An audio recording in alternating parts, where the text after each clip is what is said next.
Even down 5-0, you guys played tremendously in the second half of the first half and the whole of the second half. So ano na lang masasabi niyo sa final game niyo dito sa FIFA Futsal World Cup?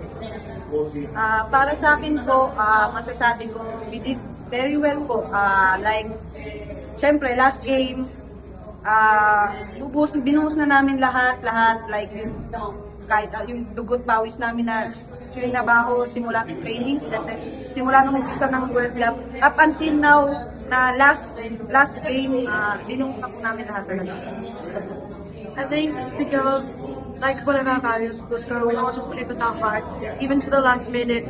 It's an honor to represent our country in front of the crowd, and all the girls just fought to the end, and I'm extremely proud of everyone. Isabella, could you take us back just sa naging prediction mo to score that goal? From your perspective, paano niyo nagawa ito? Actually, hindi ko rin po alam. I feel like gusto kong score, gusto ko kahit man lang isa, meron kaming score. Yun lang po yung nasa isip ko nung time na hawak ko yung bola. And then, yun na, nagawa ko rin finally. Bilang pa special ba? Last year, nakascore ka dito, tapos sa ASEAN, tapos ngayon nakascore ka naman sa World Cup. For me, sobrang special niya po since World Cup po ito eh. Siyempre, once in a lifetime, siyempre, wala namang parang first goal, third goal sa World Cup. Siyempre, yung AFF parang okay, pero like hindi kagaya ng World Cup, level na mataas na. So parang sobrang saya. Sammy, what do you feel about the atmosphere over the past 3 match days? Packed crowd supporting you on despite, heartbreaking results, but they never gave up on you. Yes, no matter what the result was, the home crowd was cheering us on. It was just bringing the vibes up. Like, even as us players, whenever we made a mistake in the game, something like the crowd cheering us on, just switched our mentality. It was just amazing to play in front of our family, in front of everyone here in the Philippines, even the young girls watching us. It was just extremely good. What do you think will be the lessons you will take from this campaign moving forward as you continue your careers? Para sa inyo. Looking forward naman. What do you think you're going to take us of this World Cup?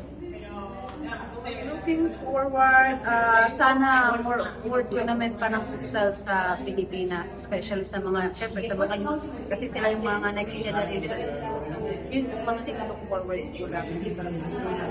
For me, I think there's a lot of lessons from this. Of course, being teaching the younger kids and younger generations about futsal here in the Philippines as a team as well, learning all these new concepts, watching even teams who have been playing futsal for years, being able to compete against them and realize that there's so much more things that we can learn as a team and as a country with our development in futsal and also with the future.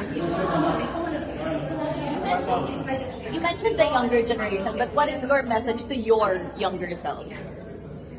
One thing for me is, I would say, you're never too young to dream big, and you're never too young to chase your dreams. I'm only 17 naman. I still have lots of years to go, hopefully naman. But I want all the younger kids and younger generation to know that if you have a dream, just go for it naman. You're never too young. Don't wait, just go for your dreams naman. Okay, sige.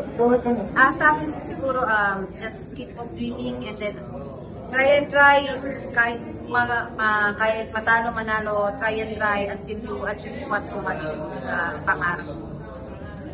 How would you assess your performance for all the tournament, playing against some of the best players in the world?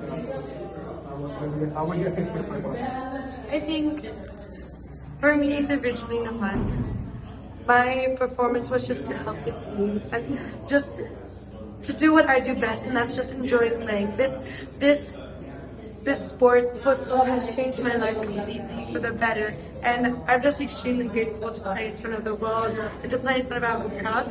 And even though we're versing teams beyond our capabilities, versing teams and players who have been playing for years, I believe as a team and individually we played well and we've worked our hardest for this and we just put our heart on the court.